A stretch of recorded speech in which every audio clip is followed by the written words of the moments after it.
சுகமா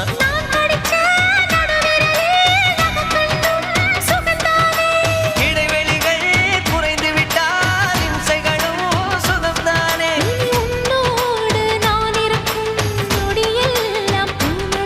நீ இல்லாமல் நான் நடக்கும் வழியெங்கும் உள்ளிருக்கு அடவெண்ணிலா வெக்குதை புன்னகை புகுதை நம்மை கண்டதாலா ஒரு